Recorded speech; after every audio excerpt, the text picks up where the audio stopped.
Good evening. Welcome to NDWG Democratic TV. Tonight, the past actions shape our future.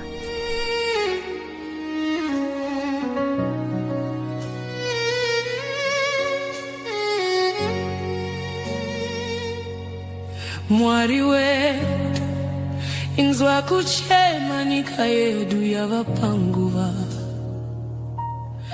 takamira pamugano wera mangwana. Good afternoon, wherever you are joining us in the UK, in Zimbabwe, and across the region. And I want to welcome you to NWG Global TV in collaboration with Champions Network TV. And I am your host today, Mija.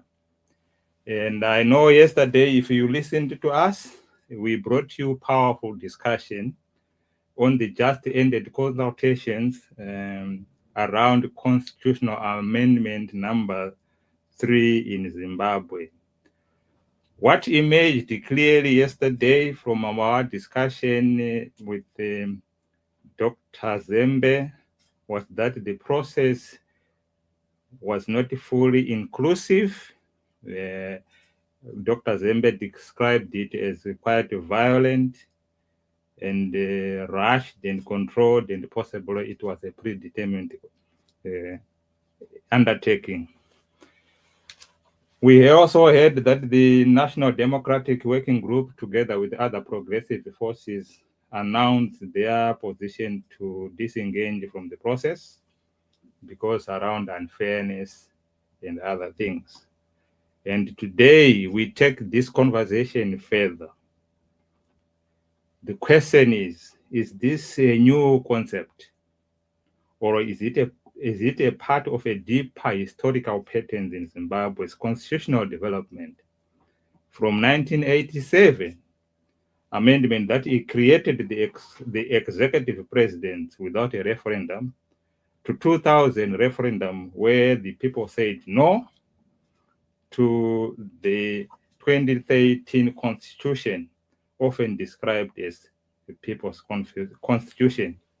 The question we ask is, have Zimbabwe's constitutional changes truly reflected the will of the people? And joining us today to discuss this is still none other than Dr. Zembe. Dr. Zembe, welcome to the program.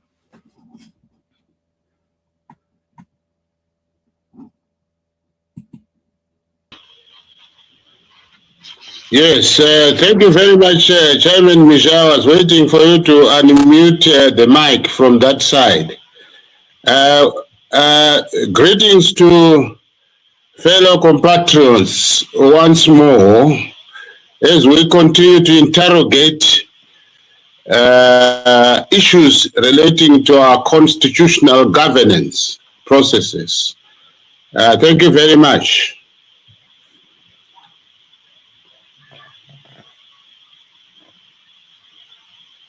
Can I continue? Let me just say one more before you come in. For those watching us,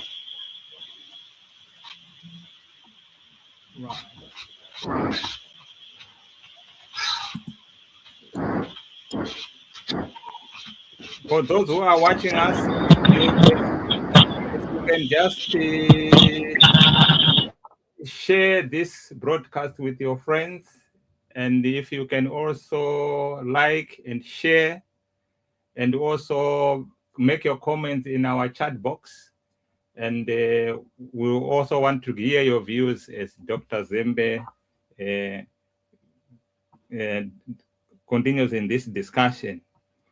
So let me start by asking Dr. Zembe. Dr. Zembe, yesterday we had a discussion about this constitutional amendment.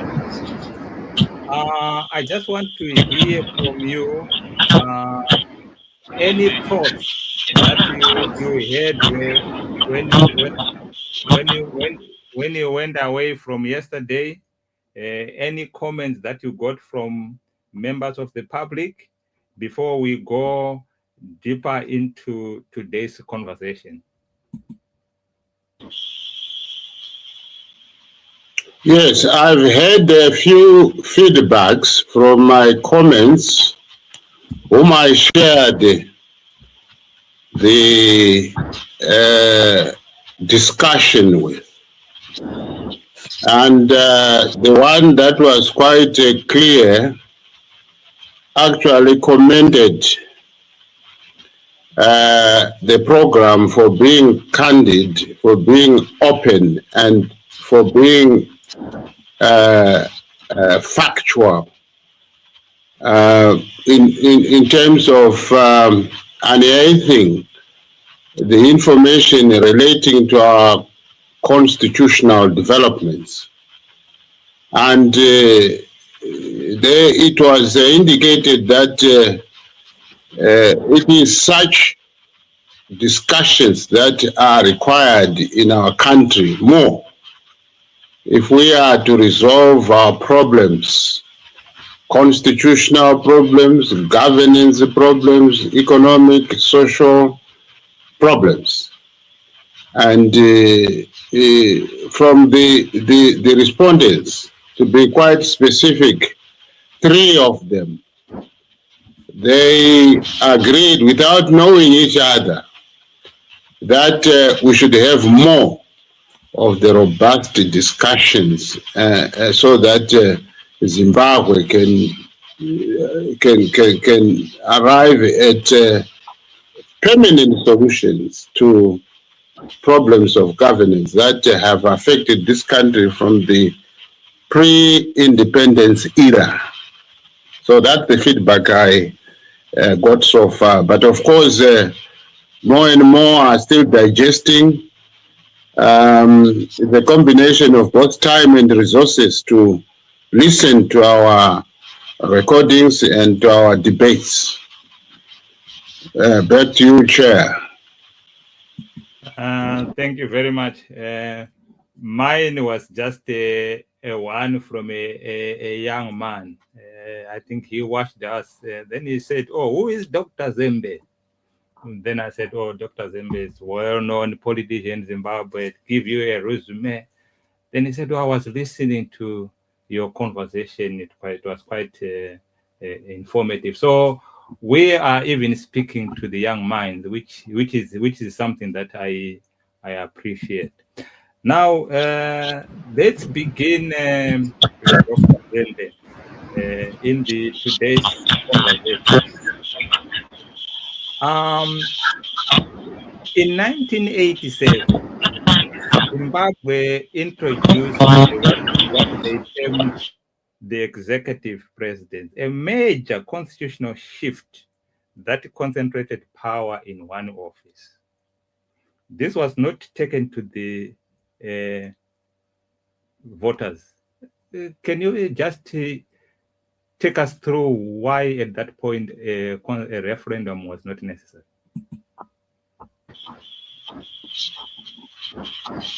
Thank you. Yes, I'll give a background to the developments that led to the constitutional amendment number 7 of 1987. The background story is that, as we know, those of my age and your age, the problems we had, the governance problems in Rhodesia led to a war, and that war led to a conference that was organized by the conservative government of Margaret Thatcher then in Britain, the Lancaster House talks. Those of the younger generation, obviously, with the political interest, may have studied the history. So the Lancaster House talks of 1979 were organized by the British government. And that Lancaster House conference was agently organized in order to stop the war of liberation, which had been intensified here in Zimbabwe. And at that Lancaster House conference, political leaders from Zimbabwe were invited. Those who led ZANU and ZANLA armed forces at the time was Robert Gabriel Mugabe, and those who led ZAPU and ZIPRA armed forces at the time was Joshua Nkomo, were invited together with the political leaders that had formed the internal settlement in 1979, consisting of Abel Muzorewa, Ian Douglas Smith, Chief Jeremiah Chirau, and the Chief Kaisa Ndiweni. Those leaders had entered into an internal settlement in 1978 and produced a Zimbabwe Rhodesia government where Muzorewa became prime minister for 6 months. And this was this had taken place before the Lancaster House talks were organized. So these were the parties who were invited to the Lancaster House talks. And from that conference, an agreement was hammered out. And at that conference, one major term of the agreement was that the parties to the agreement would now be bound by a certain document, and that, that document became the instrument of governance that the Zimbabwean leaders brought home from Lancaster House conference. There is what is called the Lancaster House Constitution of Zimbabwe, which was enacted by the British Parliament as a statutory instrument 1600 of 1979. And the statutory instruments are hashed up laws that are often proposed by a ministry in order to resolve an urgent problem. And this is according to the British nomenclature of legislation, to say if there is a problem within the British Dominion, a minister can hash up a law. That is called a statutory instrument. So a statutory instrument was rushed and tabled in the British Parliament, and that statutory instrument became the Constitution of Zimbabwe, SI 1600 of 79. That is the document which Zimbabwe inherited in 1980. And in terms of that document, which became the so-called Constitution of Zimbabwe, there were provisions that had been included by the British to safeguard the interests of the whites in Rhodesia. Notably, the whites were preserved to have 20 seats in a 100-seat parliament. So the whites would have a separate role from the general role of the blacks, in that the 20 seats would be elected by the whites' role. In other words, the whites would have separate elections and choose 20 members of parliament. This was preserved by that constitution, and 80% of the seats would then be filled by members who had been elected in a election among blacks or the rest of the population that was not defined by the skin color. And so this provision had to be observed for 7 years, beginning 1980, 18 April 1980, the date that was agreed for us to become independent. And so the Lancaster House, colonial constitution of Zimbabwe, inherited from Lancaster House talks and brought into the country, was imposed on this nation, in the sense that the people of Zimbabwe were here at home while the issues of their governance were debated at the Lancaster House conference, represented by leaders who had been chosen by the British to attend that conference.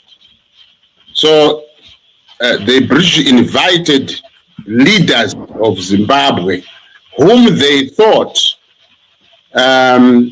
were material, in other words, were involved and could have an agreement which could be accepted by the Zimbabweans without any referendum, without any voting process. So, yes, let's move on to the issues before us. You asked about the referendum. In 1987, therefore, after the agreed period in which no changes would be effected regarding the preserved or the reserved 20 seats or 20% seats for the whites in Zimbabwe. From 1980 to 1987, that would be the period in which no amendments would be made to affect the reserved seats. Right. Meanwhile, since 1980, before the 1987 amendment, constitutional amendment, there had been civil disagreement between the leading armed liberation parties, namely ZANU-PF and PF-ZAPU.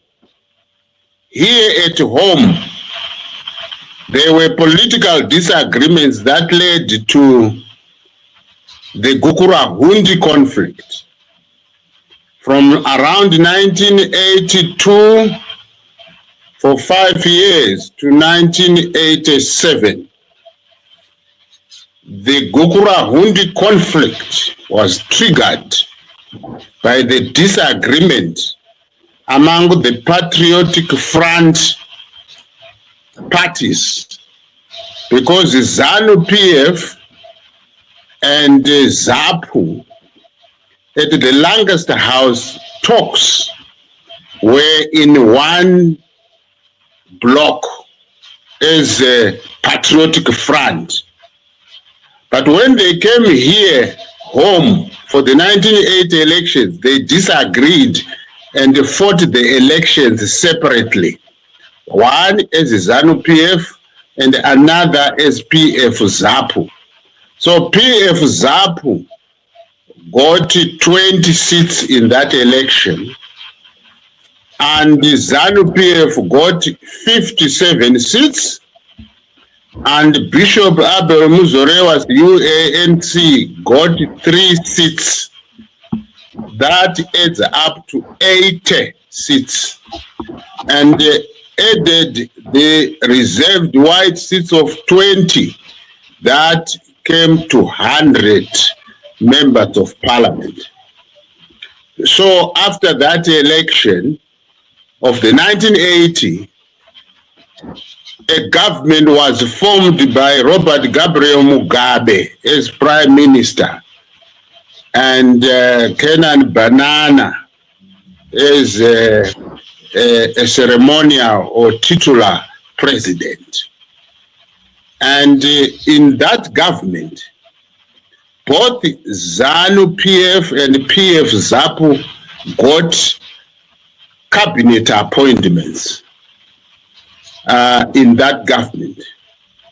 Joshua Nkomo became the Minister of Home Affairs, and Mugabe became the Minister of Defense and Prime Minister. And so the first government itself of the Patriotic Front parties, that is the one that disagreed on political grounds because of the objectives of the parties. ZANU-PF wanted the socialism, so was PF-ZAPU, which also wanted communism. And ZANU-PF had been helped by the Chinese in terms of supply of the arms of war, and ZAPU had been assisted predominantly by the Soviets. So the disagreement among the patriotic parties, Patriotic Front parties, led to Gukura Hundi, in the sense that the Robert Mugabe then created what is called the 5th Brigade, which was trained by the North Koreans. And that is the 5th Brigade which ran riot in Matabeleland, fighting members of ZAPU political party and ZIPRA armed liberation struggle. So that political disagreement led to murders and the genocide in the southern region, that is in Matabeleland and part of the Midlands. Now, this conflict happened within the 7-year period that the Lancaster House Agreement had to last before it could be changed.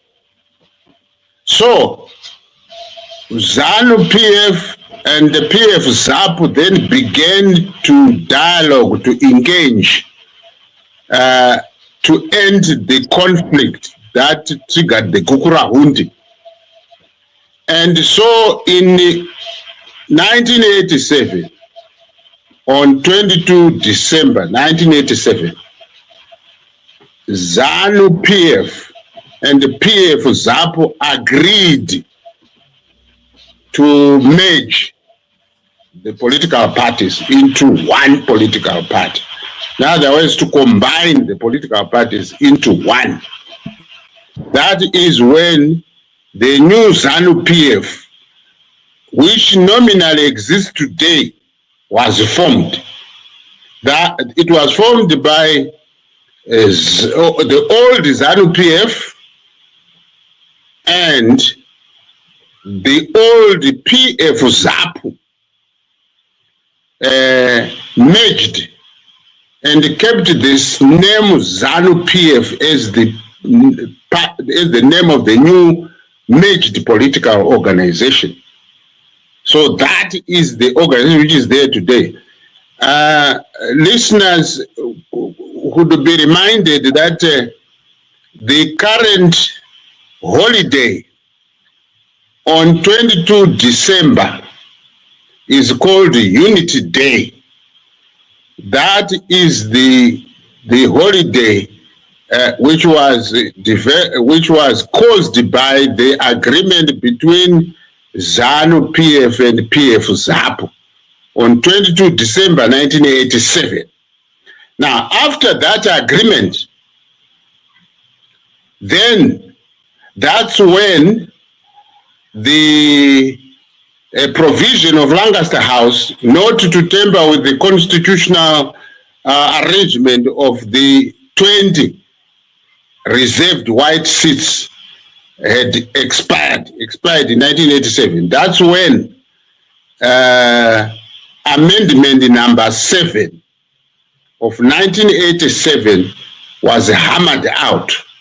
It was hammered out by abolishing the post of Prime Minister, which was occupied by Robert Mugabe then, and the post of Ceremonial President, which was occupied by Banana then. Those two were abolished and a new position was created. A new position combined the powers or duties of the executive prime minister with those powers and duties of a ceremonial president, Banana, and then the new position of executive president came into existence. This was 1987, following the Unity Accord between these two political parties. And the reason why an executive president who was given the powers as follows: that executive authority vested in the president, and this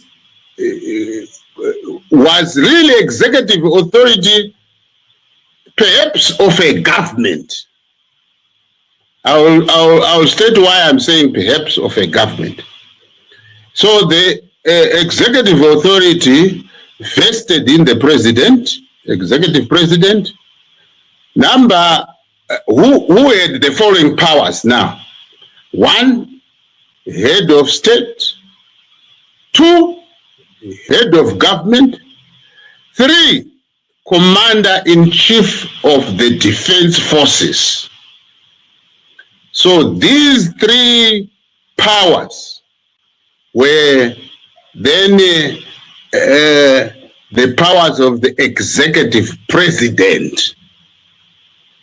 And the reason why the executive presidency was created was in order to facilitate the existence of a one-party state system of government in Zimbabwe.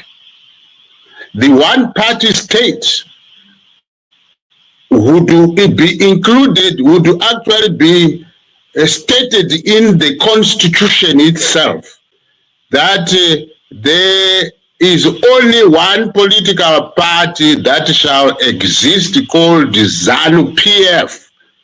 The new ZANU PF, which was created on 22 December 1987, merging ZAPU and the ZANU PF.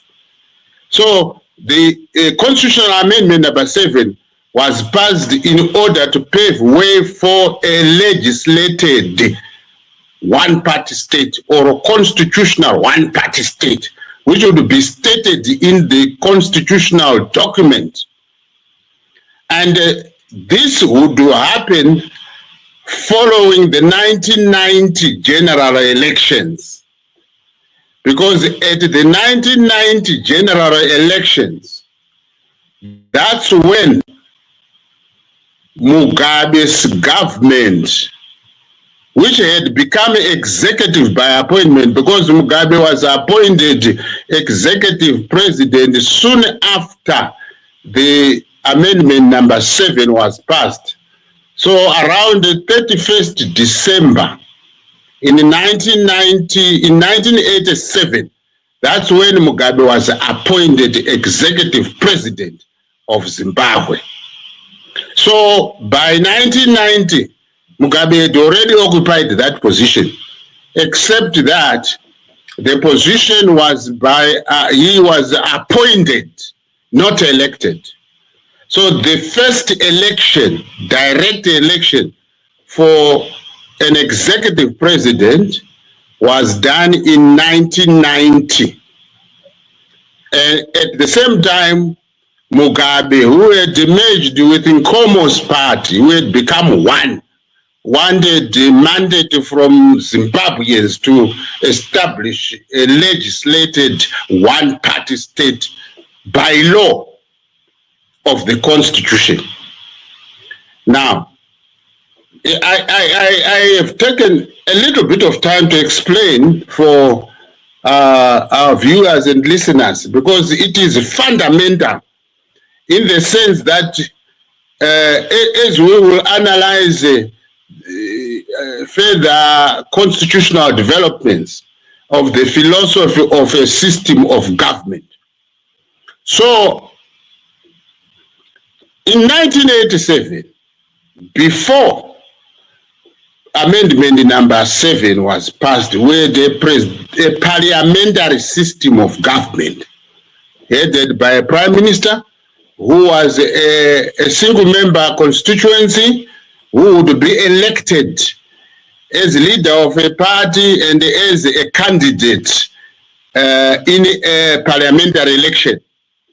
And those who remember or who may have obtained from history, Mugabe was a candidate for Highfield during the time that he won elections as a candidate elected for Highfield constituency. And that Mugabe headed a parliamentary system of government. Because Banana was a ceremonial president and the head of the state and the commander-in-chief of the defense forces, but without executive power. Then the 1987 combined those two positions to and Mugabe became the first occupant of the executive presidency in Zimbabwe. By appointment from 1987, December, then by election with effect from the 1990 general elections. I think I have done the legal aspect of it.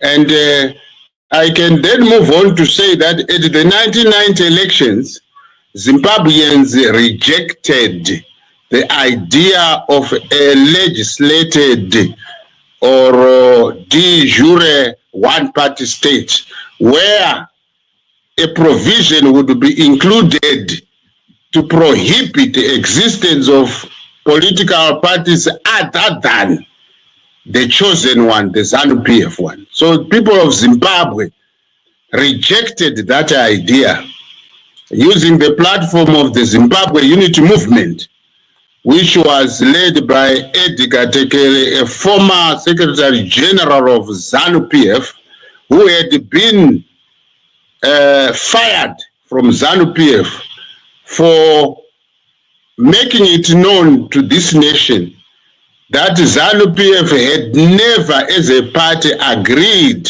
on establishing a one-party state in Zimbabwe after the country had become independent. So Edgar Tekele was very vocal and therefore he was fired from ZANU-PF for being vocal, for saying, no, as ZANU-PF, there's never a situation that as a party agreed to establish a one-party state in Zimbabwe, independent Zimbabwe. So then Tekere became the leader of the Zimbabwe Unity Movement, which was established in 1989, just close to 1990. And the people of Zimbabwe at the 1990 elections rejected the idea of the one-party state, legislated. But a de facto one-party state had actually been achieved by the merger of the two political parties that became prominent in the armed liberation struggle, namely ZANU-PF, which had ZANLA, and the PF-ZAPU, which had ZIPRA. So the merger of those two political parties created a de facto, which means by fact, there was no any other political party immaterial to resist, because the Muzorewa and Stole had fled the country and went to America because the ZANU-PF political party became violent over, and the two leaders fled the country. The emergence of Zimbabwe Unity Movement then is pivotal, because the Zimbabweans used the Zimbabwe Unity Party to reject establishment of a one-party state. Zoom only got 2 seats at that election, and Mugabe, of course, got a rigged result as the elected president, and Edgar Tekere got a significant vote. So the Zimbabweans demonstrated that they didn't want that. So ever since 1990 elections, this would now lead us to the 2000 constitutional referendum. But in between 1980 and 2000, that's when Zimbabweans began to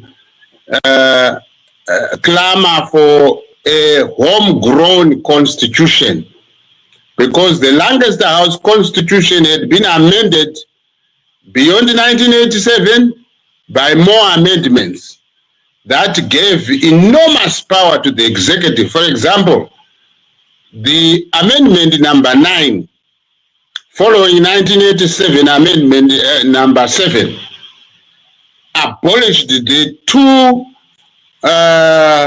houses system of parliament, the Senate and the Assembly. The Senate was abolished, so that we had a unicameral legislature, which only had one house instead of two houses. And that unicameral legislature was made up of 150 seats, moving away from the 100 seats to 150 seats. As a unicameral legislature, just one house. And that was to concentrate power on the executive branch of government. And therefore strengthening the de facto by fact one-party state. It's a de facto in the sense that there's no provision in the constitution which barred the creation of other political parties. But in reality, in terms of structure of governance, the subsidiary laws and the constitution itself, as amended by amendment number 7 of 1987, had created really a one-party state system of government by fact, not by law. And that characteristic remained right up to 2000, when the Zimbabweans had clamored for a democratic, homegrown constitution, the people-driven constitution. Members will remember, or may have gotten from history, that in 1997, an organization called the National Constitutional Assembly, representing the civic movement organizations was created and clamored for a people-driven constitution, and that led us to the disagreement with the ZANU-PF Robert Mugabe-headed government, claiming that it was the one which had the right to lead a constitutional reformation, because it was already in government thanks to the Lancaster House colonial constitution. So Mugabe government argued that it was the one that could lead the writing of a new constitution so that it could plug it into the governance system, not the National Constitutional Assembly civic movement. But then the National Constitutional Assembly civic movement refused, and they continued to be people-based, and that disagreement led to what is popularly known as the Chirgao Constitution under the Constitutional Commission of 2000, and the referendum of 2000 was held. Now, let me for now conclude the first part of your question to say, where is the referendum here? From 1980, the changes we saw in 1987, the changes we saw even subsequently were constitutional amendments, but no referendum featured. Now, theoretically or in principle, it is important for us to interrogate what a referendum is in terms of political ideology. Now, a referendum could be viewed as an opinion-seeking exercise by a government. Opinion-seeking exercise by a government. In other words, a government can organize a referendum in order to seek opinions of the citizens on any issue relating to governance. Any issue that a sitting government will have decided to go to the people to hear their views could now trigger a referendum. So let me say,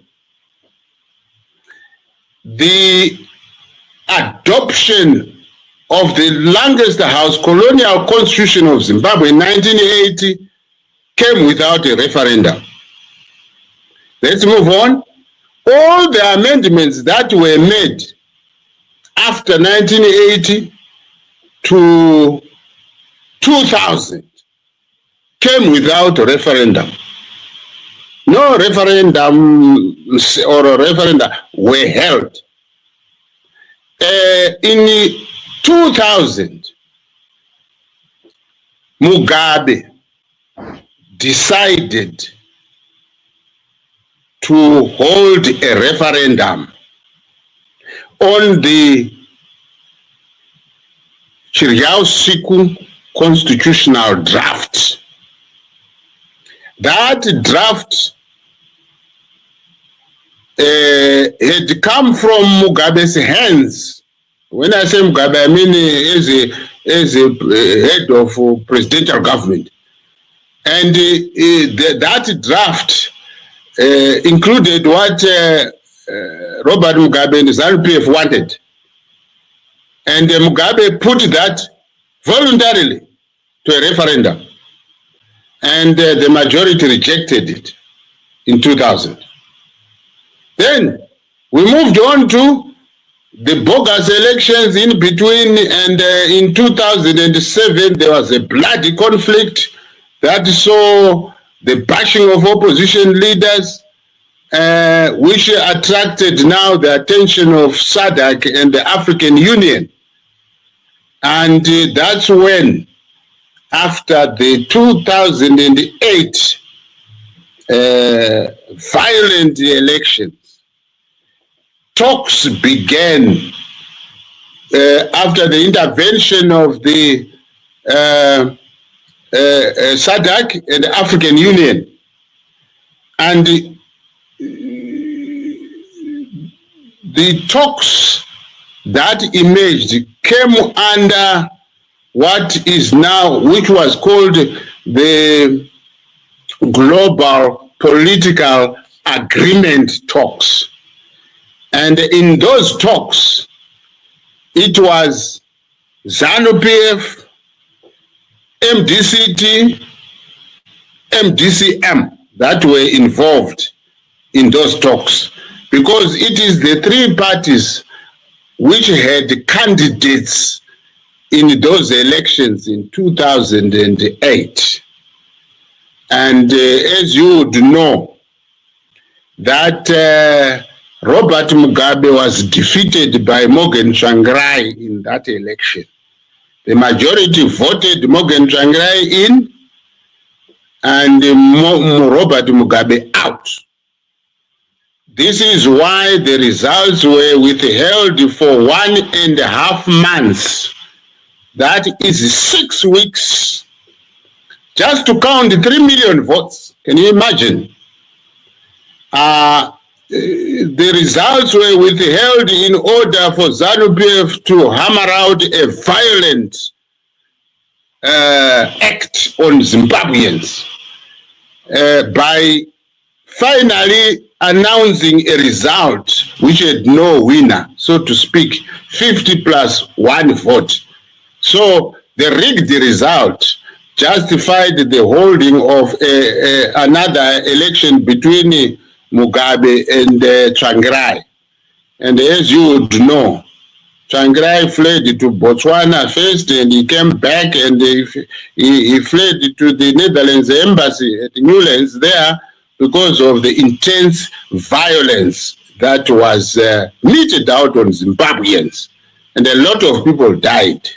And a lot of people got their hands chopped, alleging that it is the hands that had voted.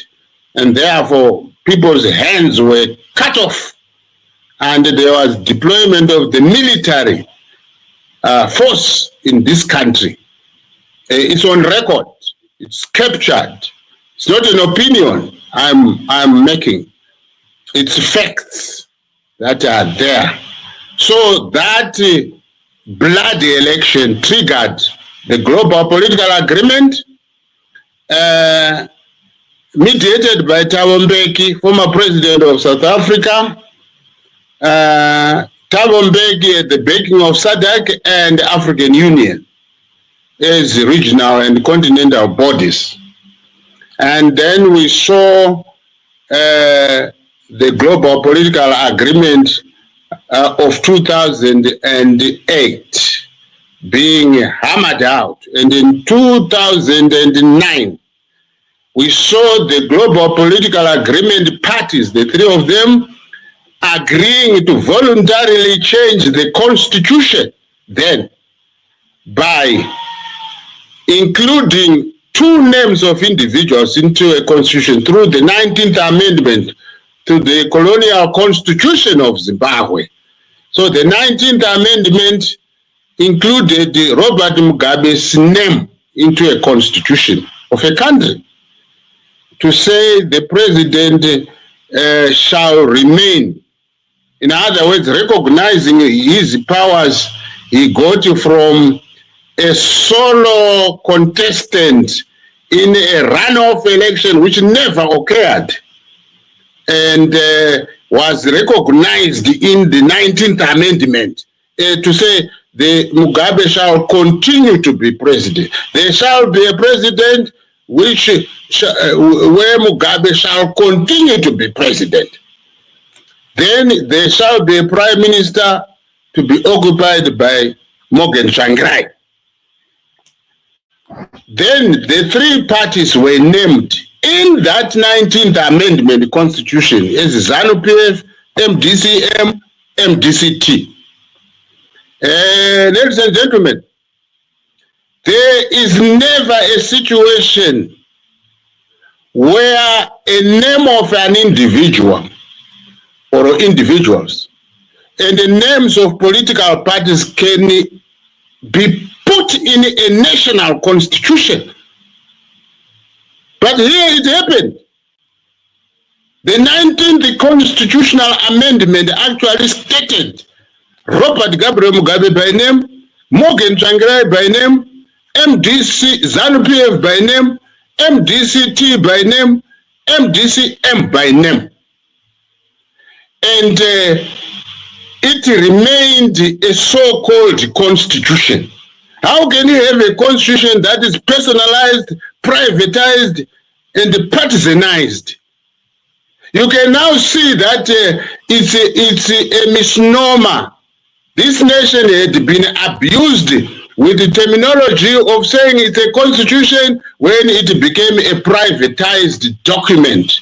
So the colonial constitution of Zimbabwe, the Lancaster colonial constitution of Zimbabwe, lost its public image through the 19th Amendment, which then produced the so-called government of national unity, which then presided over the creation of COPAC, which then proceeded to consult the people.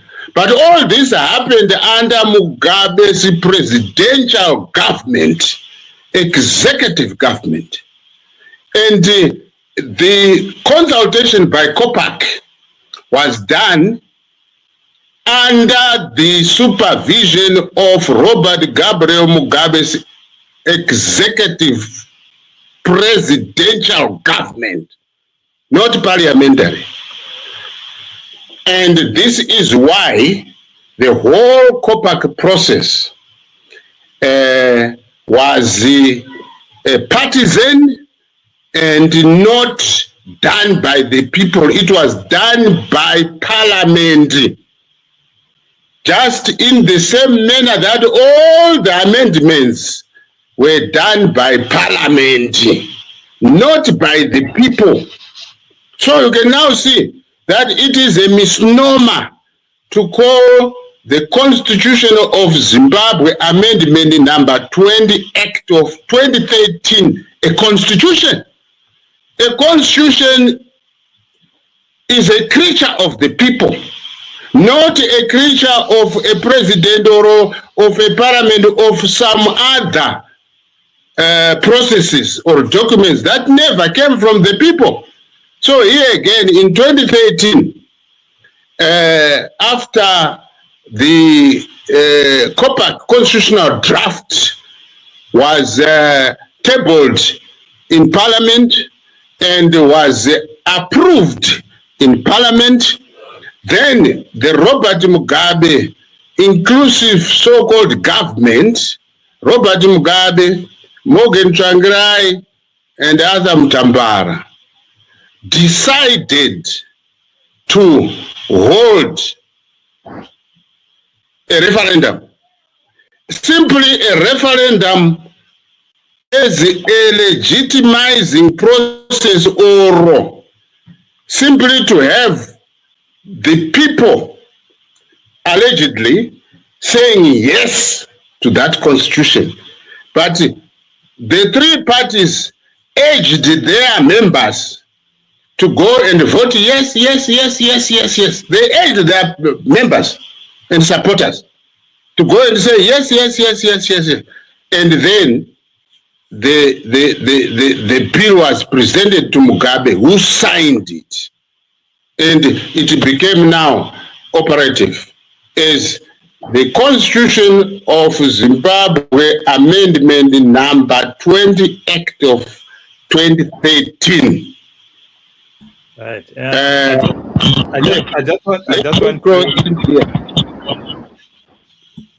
let me bring you back. I think from all your submissions and your deliberations, it is my understanding is the 1987 constitutional amendment seemed to have laid down a precedence as to that reforms of a constitution can actually be done from a top down, not from a bottom up.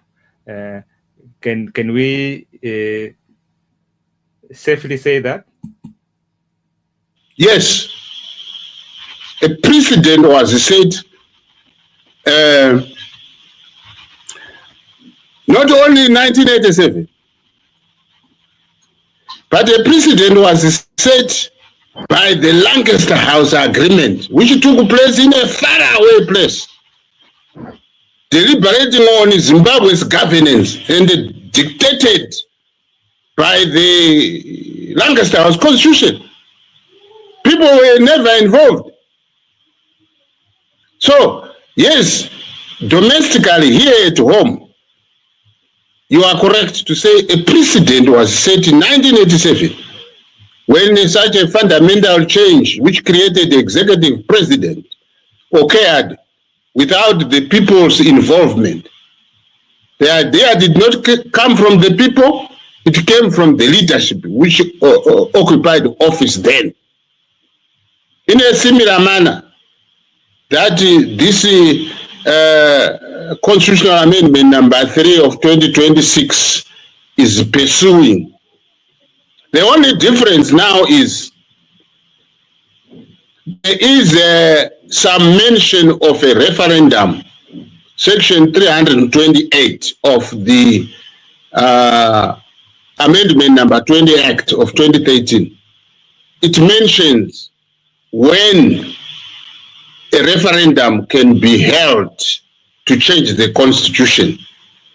And if a change is on the Bill of Rights, chapter 14, or on land, chapter 16, or on 328, a provision on the amendment of the 2013 constitution. Those are the three changes that require a referendum of approval before a bill is signed into law by a president. This now becomes the only difference from the other referendums that were held. This one is slightly different in the sense that it mentions that there must be a referendum. But if you take a closer look, you will find that a referendum takes place after a fact. In other words, after a new law proposal has been tabled in cabinet and approved and gazetted, and consultations being held and debated, and when the 2/3 has passed it, before it is submitted to the president for assent, that's when a referendum is supposed to be held, asking people of Zimbabwe, do you say yes or no before the president signs it? And Chairman Misha, you will know that all along since 1980, ZANU-PF political party government has been rigging elections. And even I submitted that even if the referendum were to be held today, who will be presiding over it is still the ZANU-PF machinery. They can again play football with it, Bora and do what they want, the dictatorship that we are seeing, because they can manipulate Chigumba would be having the ZEC and saying yes, yes, no. And so, in my view, I'm not surrender. I'm not saying they should not hold the referendum. They should hold the referendum according to the provisions of the 2013 document. But what I'm saying is, even should they change their idea or and hold the referendum, let us be on guard. They can still hold a bogus referendum using violence, abusing arms of state. And let me here conclude by saying a process of anything precedes the value of the outcome.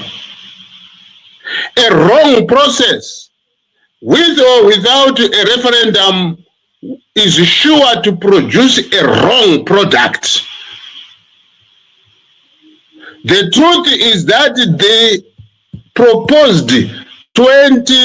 proposed bill number 3 of 2026 is up to a wrong start and a wrong process. Even if a referendum is to be held, it does not correct the mistakes, the flawed nature. The ideas in that bill did not come from the people, were not authored by the people. Therefore, they can never be made right. Because what should be done is to go to the people with a rudimentary suggestion, then the people who author a constitution, in terms of amending what is there. Now, let me close by saying this section, by saying that in terms of the Constitution of Zimbabwe, Amendment number 20 Act of 2013, there is no provision that can protect the people against misrule or abuse by the current government or regime. No provision for protection against bogus referendum. No provision. So the truth is the whole process is flawed in the sense that it is a presidential government driven. It is a presidential parliamentary system driven, not people driven. This must be highlighted and underwritten to say that this is why I argue that the nation is embarked on the search for a people-driven constitution.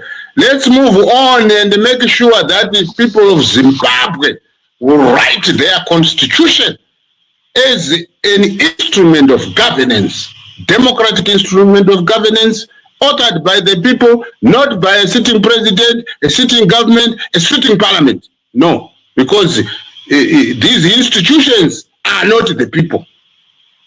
Let me end here for now. Thank you so much, Dr. Zembe. I just want to push back on you on what Minister Ziyambi said the other day in his interview, where he said what is left is to conclude the consultation process, and then the bill will be put to Parliament for debate 2 times, and then the Parliament. And in that conversation, he was asked to say, but it takes away the fundamental reason why we went to war of 1 man, 1 vote. And he said, we have already had the indirect election of a president since 1980. What is your view to that?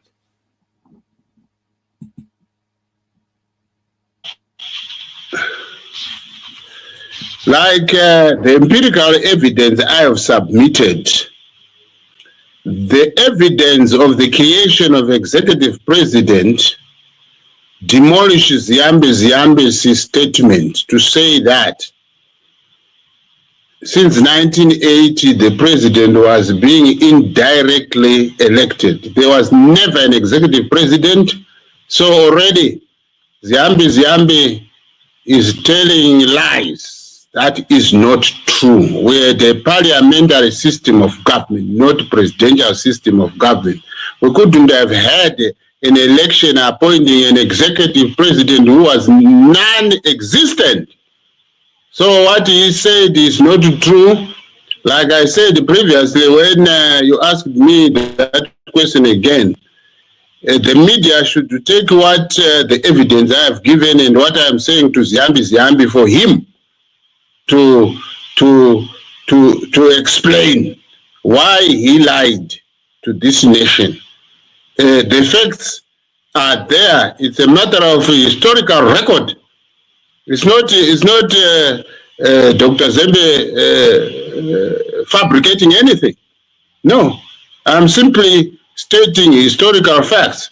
Because what the ZANU-PF people do is that they forget historical facts and they think that they can do tricks by stating wrong statements which do not even recognize historical fact.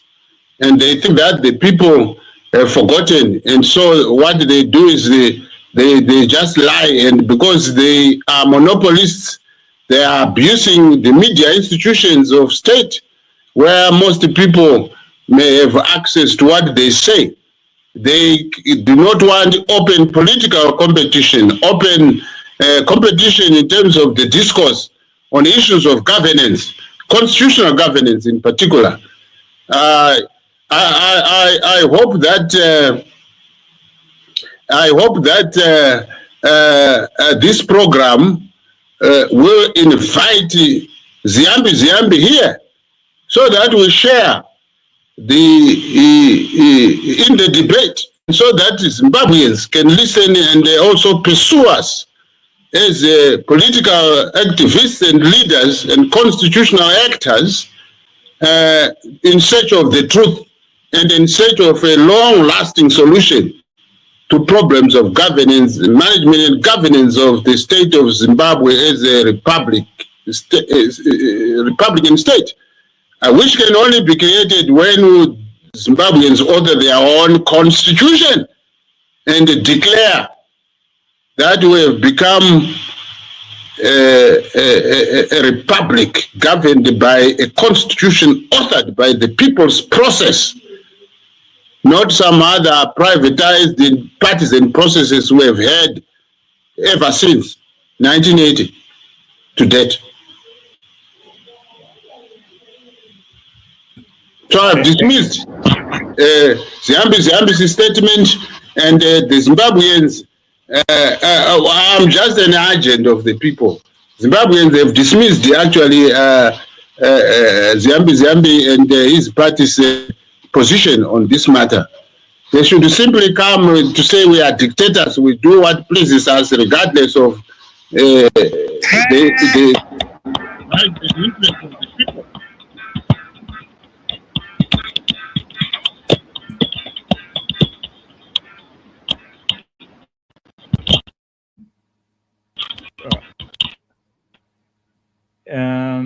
Is the noise coming from your end?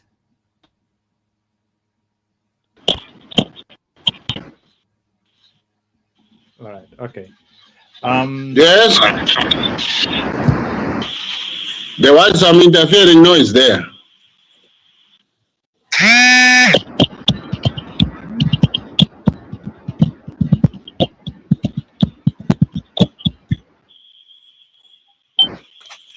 Hello?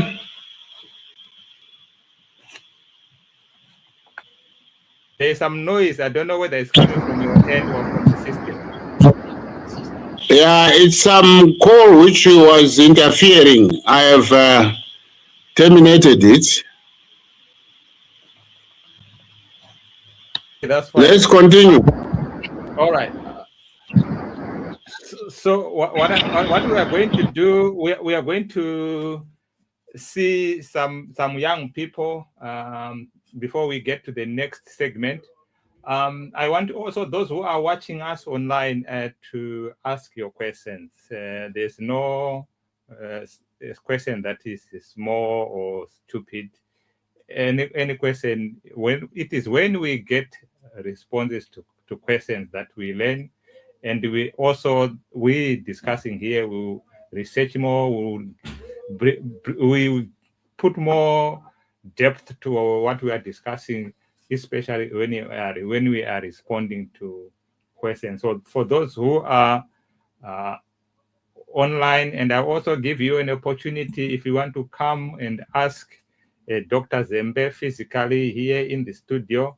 I'm putting a link in the chat box so that you can actually join here and you ask your questions. Either you can ask it in the chat box, or you can actually come into the studio and ask your question, and Dr. Zembe will be here to respond. While we do that, we will listen to what the other young people are saying about 2030.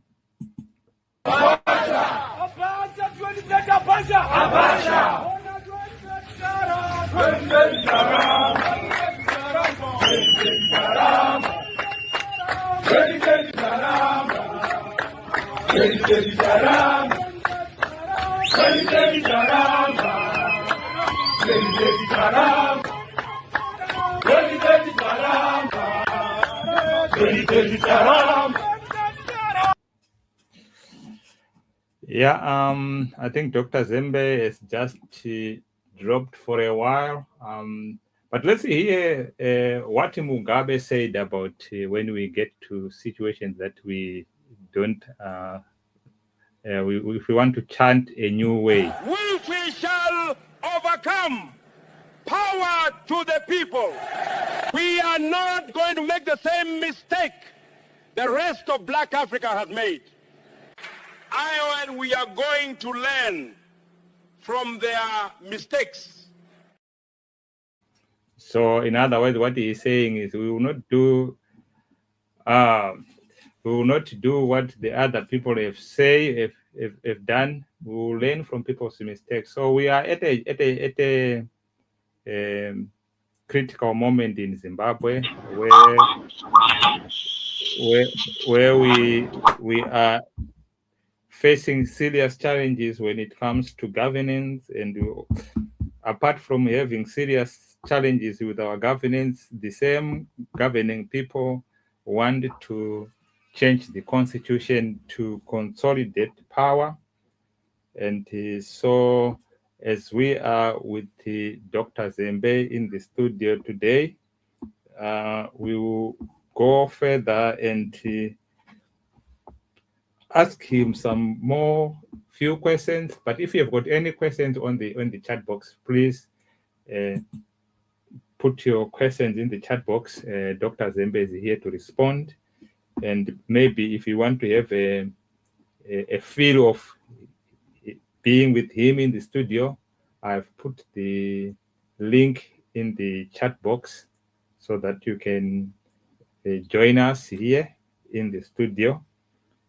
And Dr. Zembe had lost connection a little while. He's back. And while we were out, Dr. Zembe, we played a video of the young people in Zimbabwe demonstrating, saying they are saying no to 2030.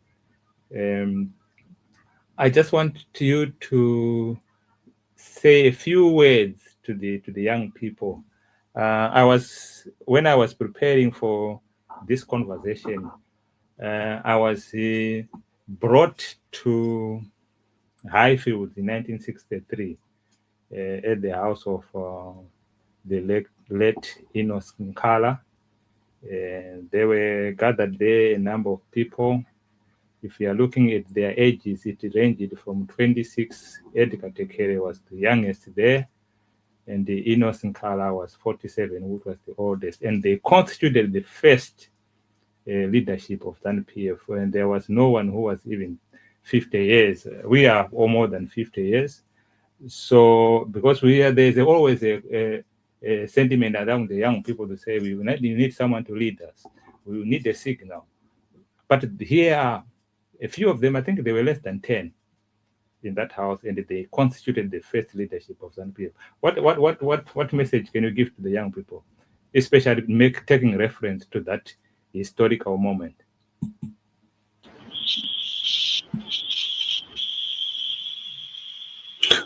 Well, the message is that,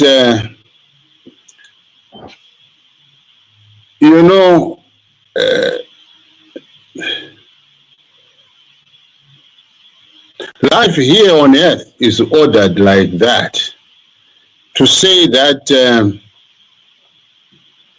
one generation procreates another in a continuum. That's the life, the nature of our life. Humans as biological organisms, we are born, we grow, we get old, we die. This is one generation. But each generation procreates new human beings. This is why, in terms of our own African knowledge basis, let's go to the home environment. The moment a boy grows into an adult and the boy looks for a female partner to establish a family, when that family is blessed with a child, that child begins the succession process. The parents are the managers, the governors, the leaders who fend for the family. But the children, elderly children, become deputies in all responsibilities in the home environment. There is the succession system. Never is a situation where parents would not allow their growing children to assume responsibilities of governing, of managing and governing the household situation. And by the time the elders, the parents become unable to perform certain duties, they will have taught their young ones to assume the responsibilities. And the young ones assume the responsibility to fend for the family, taking care of the elderly parents.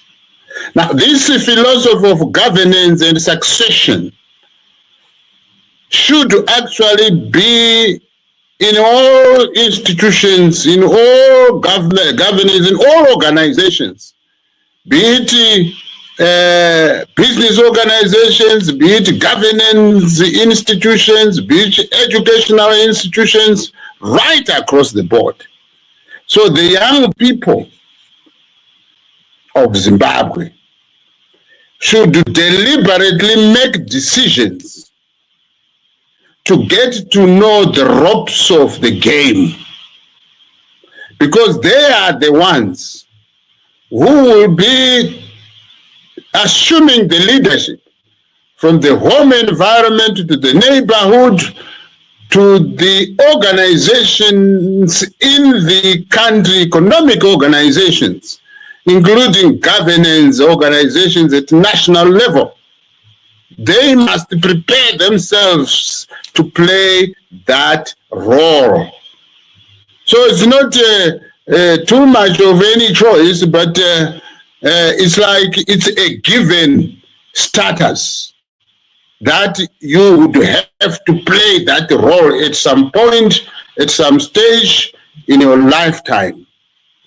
So my strong advice to the young people is that, like ourselves too, we have become elderly, but we began political activism at a tender age, around the same ages you made mention of Innocent Kala and Edgar Zwanaitekere, the ages of 26 and 27.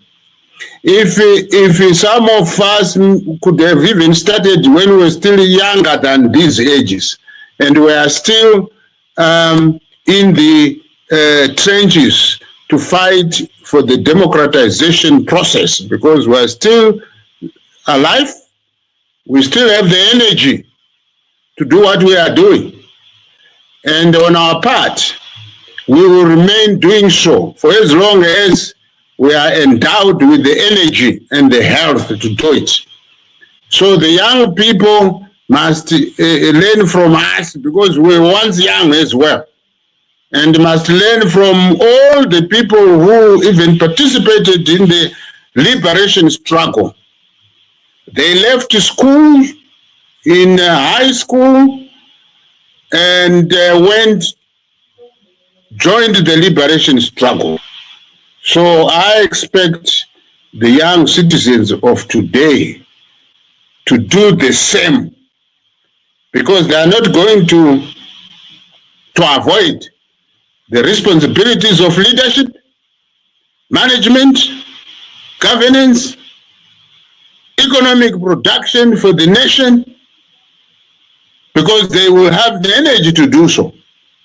But if they allow themselves to be consumed by the drug menace or by fear to stand for what is good and what is right in order to shape their future, then their future is going to be terrible for them as individuals, for their families, and for their communities in the country.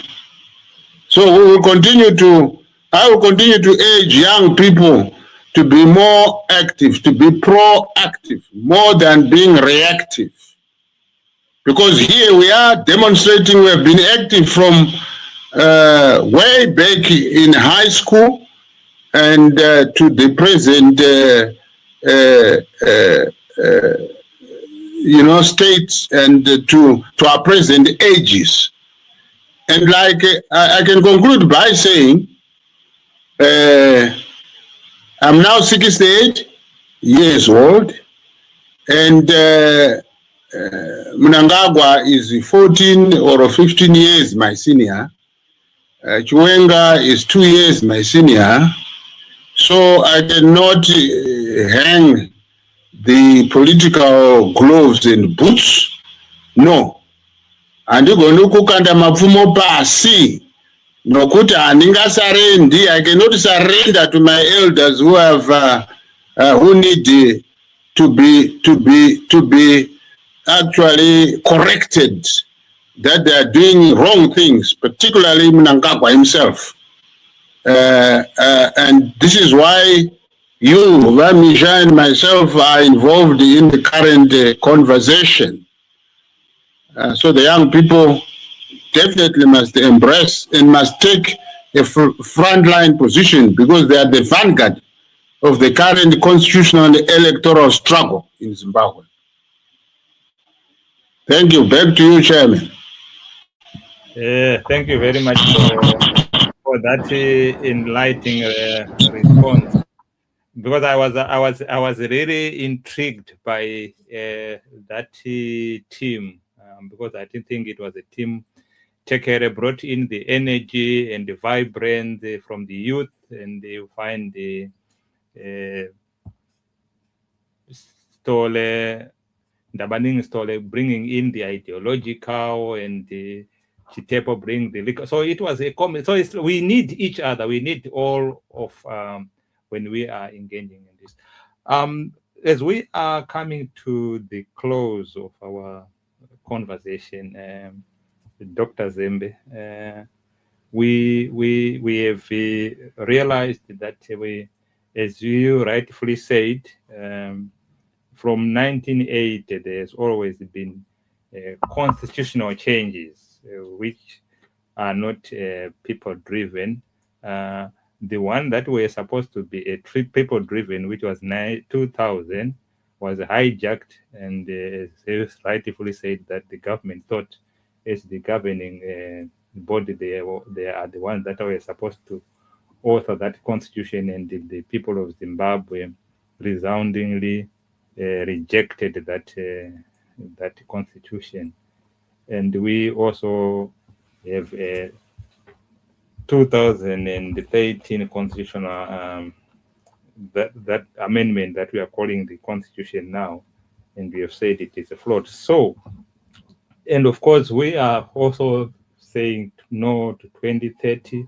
And amidst this emotions of people saying no to 2030 and having a constitution, which some are saying is our constitution, how do we then bring in the message that we need a people-driven constitution, and how, what mechanism should there be for us to realize that, and how do we force our government to really realize that we need a homegrown constitution?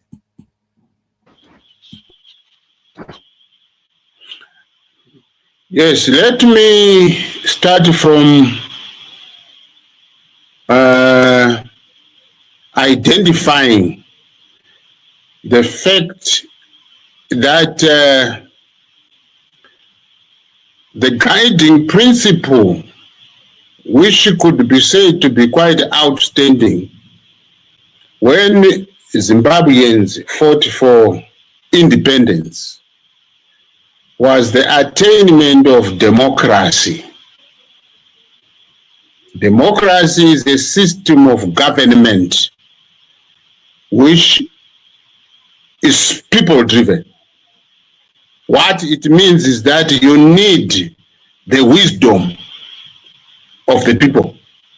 So you go to the people, you gather their ideas in terms of governmental issues, because they involve all of us as citizens of Zimbabwe.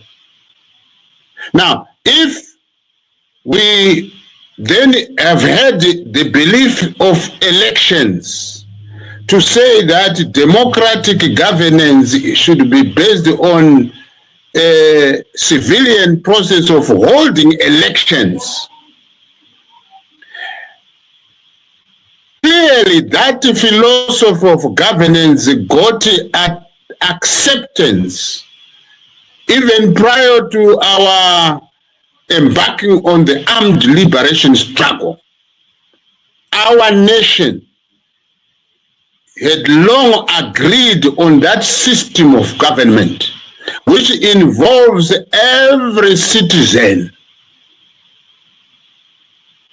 There is no reason why we should be at a loss as to how can we have the people of Zimbabwe authoring their own constitution. Yet at the same time, we have been going and saying elections, elections. Even the current Mnangagwa's regime claims that it got legitimacy from a 2023 electoral process. It's an idea of elections, although they rigged, you and me and everybody we know. There should never be any delay of the acceptance of the role of the people in creating a constitution.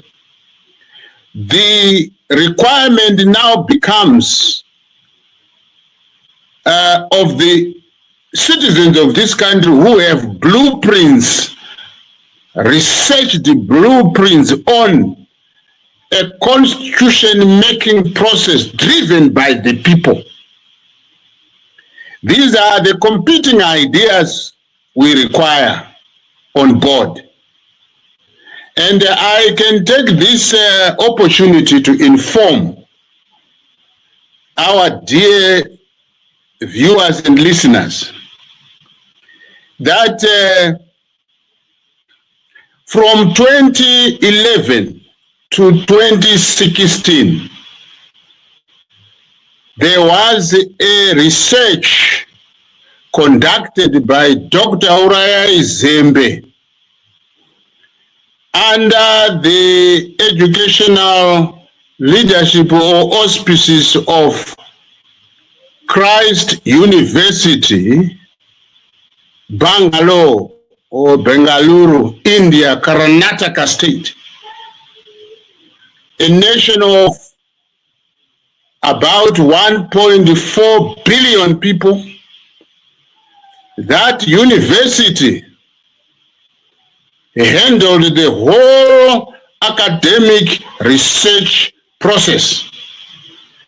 And Dr. Uriah Zembe's thesis title is Developing a Democratic Constitutional Framework through a people-driven constitution-making process for Zimbabwe. And the research outcomes laid out how Zimbabweans can author their people-driven constitution.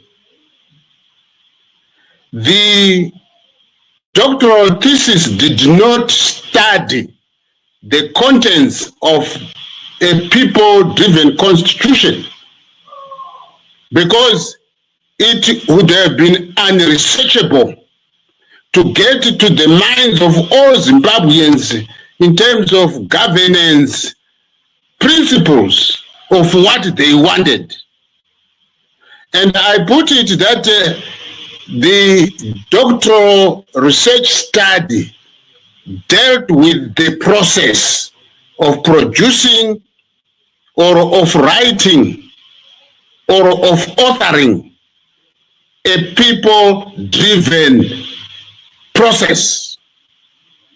And therein lies the mechanics or the people-driven constitution-making philosophy is there already for this nation to adopt and begin the process of having that constitution in place.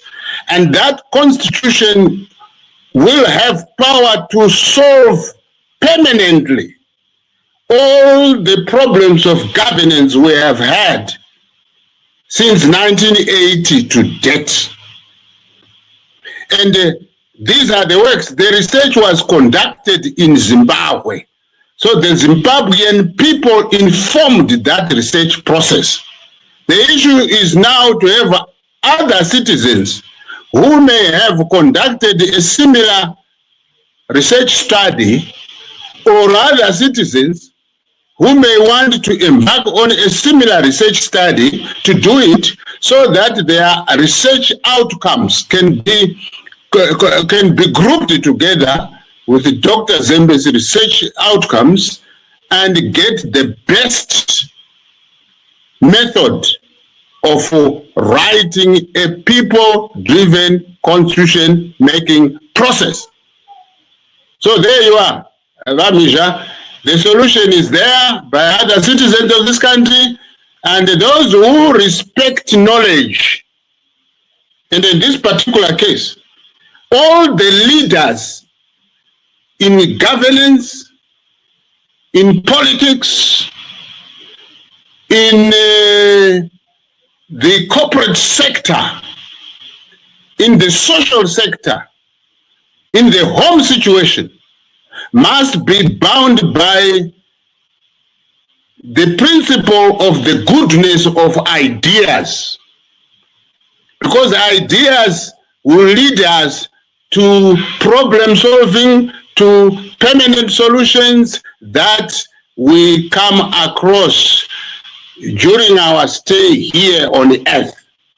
This is why in most organizations there is research and development budgets by organizations economic organizations, by governments. When we spend money on research, that is a search for problems that may have faced the nation's life. It is for the search of the truth that should lead us to permanent solutions. So, in short, the solution is there in terms of a people-driven constitution-making process, research process, and which was underwritten and certified by the philosophy or ideology of research and the outcomes.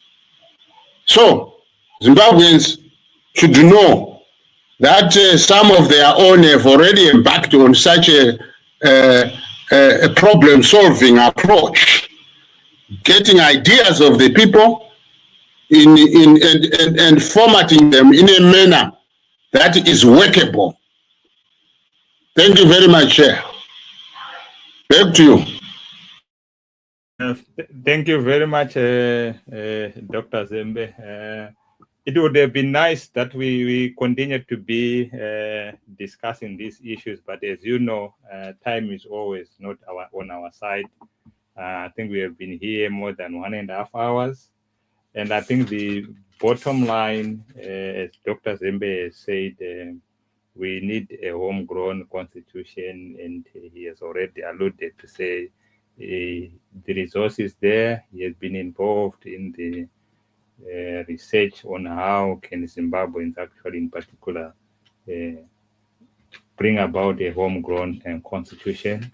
As we embark on this search for a Zimbabwe we want, he can be one of the resource people. So for young people, he said we needed to start engaging in these leadership positions because we are the leaders of tomorrow. We don't leave until it is too late. It's always good to rub shoulders with the elders. That's why you always find me hanging around people like Dr. Zembe. I don't spend a day without just having a chat with him. He always drops in some words of wisdom. So whilst to close, and for some who want to engage in the discussion on the just ended the constitutional making process and your argument, what do we need to do next? There's a program coming soon on Mbire TV and also on this NDWG Global TV soon in about 10 minutes. So tonight, this discussion reminds us that constitutional reform is not just about law. It is about legitimacy, trust, trusting the people, and actually hearing the voice of the people. And as we know, from 1987 to today, the question has remained constant. Who truly owns the Constitution? Is it the state or the people? I think from our conversation today, it has resoundingly been that the Constitution has been only be written for the people by the state. This is Misha on behalf of Democratic Working Group, Global TV, and Champions Network TV.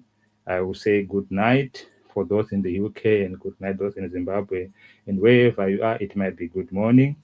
And I will always encourage people to stay informed, stay engaged, and let your voice matter. And I say, good day. Our tagline today, a constitution must not be written for the people. It must be written by the people. And I say good night.